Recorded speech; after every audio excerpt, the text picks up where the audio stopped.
اعوذ باللہ من الشیطان الرجیم بسم اللہ الرحمن الرحیم رب اشرح لی صدری ویسر لی امری واحلل عقدۃ من لسانی یفقہوا قولی۔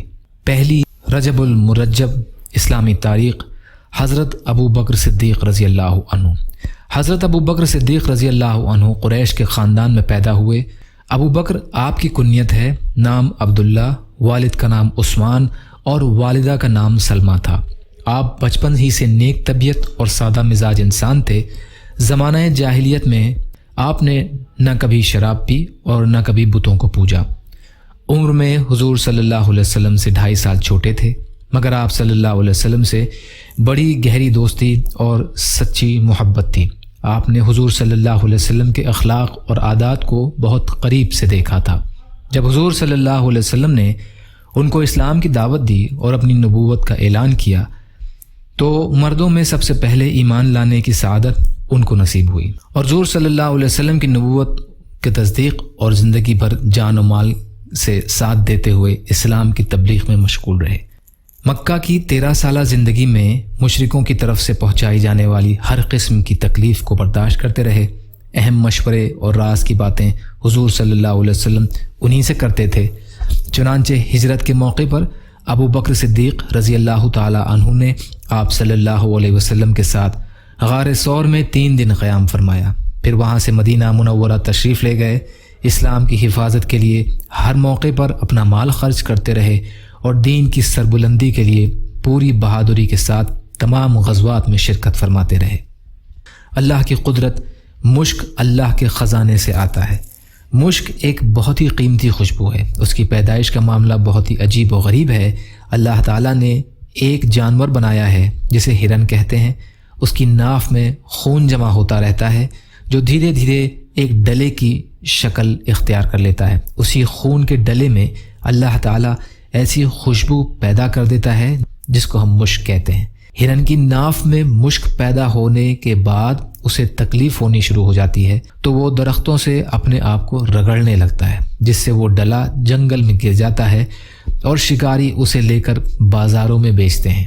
یہ اللہ ہی کی قدرت ہے جو ایک جانور کے خون سے مشک جیسی خوشبو پیدا کر دیتا ہے۔ ایک فرض کے بارے میں اسلام کی بنیاد۔ رسول کریم صلی اللہ علیہ وسلم نے فرمایا، اسلام کی بنیاد 5 چیزوں پر ہے۔ اس بات کی گواہی دینا کہ اللہ کے علاوہ کوئی معبود نہیں اور محمد صلی اللہ علیہ وسلم اللہ کے رسول ہیں، نماز ادا کرنا، زکوٰۃ دینا، حج کرنا، رمضان کے روزے رکھنا۔ بخاری کی روایت ہے، ابن عمر رضی اللہ عنہ راوی ہیں۔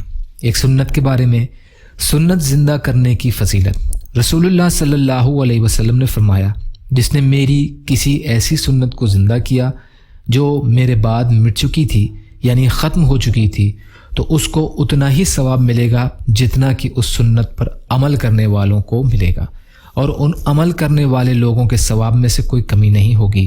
اور جس نے ایسا طریقہ جاری کیا جو اللہ اور اس کے نبی کو ناپسند ہے صلی اللہ علیہ وسلم، تو جتنے لوگ اس غلط طریقے پر چلیں گے ان تمام لوگوں کا گناہ اس کو ملے گا اور ان کے گناہ میں سے کوئی کمی نہیں ہوگی۔ ابن ماجہ کی روایت ہے، عمرو بن عوف رضی اللہ عنہ راوی ہیں۔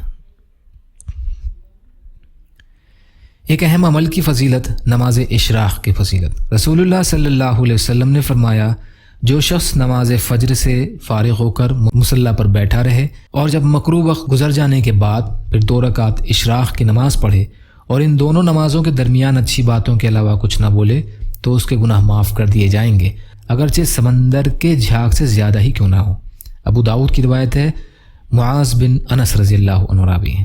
ایک گناہ کے بارے میں، سود کھانے اور کھلانے پر لعنت۔ رسول اللہ صلی اللہ علیہ وسلم نے سود کھانے والے، کھلانے والے، اس کے لکھنے والے، اس کی گواہی دینے والے پر لعنت فرمائی ہے اور فرمایا کہ گناہ میں سب برابر ہیں۔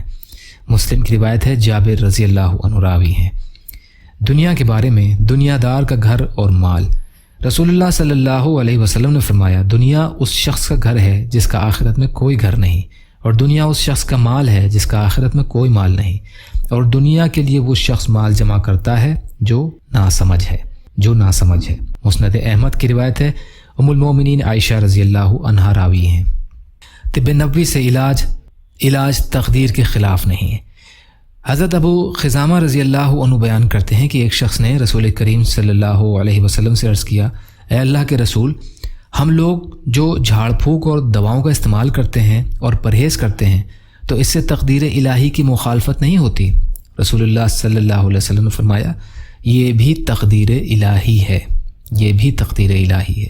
ترمذی شریف کی روایت۔ فائدہ: جس طرح مرض اللہ کی طرف سے ہوتا ہے، اسی طرح مرض سے بچنے کی تدبیریں بھی اللہ ہی کی طرف سے وارد ہوئی ہیں، لہٰذا ان تدبیروں کو اختیار کرنا تقدیر کے خلاف نہیں ہے۔ قرآن کی نصیحت۔ قرآن میں اللہ تعالیٰ فرماتا ہے، اے انسانوں، تمہارے پاس تمہارے رب کی طرف سے ایک ایسا قرآن آ چکا ہے جو برے کاموں سے روکنے کے لیے نصیحت ہے اور دلوں کی بیماریوں کے لیے شفا ہے اور ایمان والوں کے لیے ہدایت اور رحمت ہے۔ سورہ یونس کی آیت کا ترجمہ۔ یا اللہ ہم سب کو کہنے سننے سے زیادہ عمل کی توفیق عطا فرما۔ یا اللہ جو مظلوم ہیں، پریشان حال ہیں، بیمار ہیں، قرض میں ہیں، بے روزگار ہیں، محتاج ہیں، ان کی مدد فرما۔ یا اللہ دنیا اور آخرت کی تمام خیر عطا فرما، جو مانگا وہ بھی عطا کر دیجیے، جو بھول گئے ہوں اپنے فضل و کرم سے عطا فرمائیے۔ یا اللہ صحت کلی اور صحت حسنہ عطا فرمائیے برحمتک یا ارحم الراحمین۔ لا الہ الا اللہ محمد رسول اللہ۔ السلام علیکم ورحمۃ اللہ وبرکاتہ۔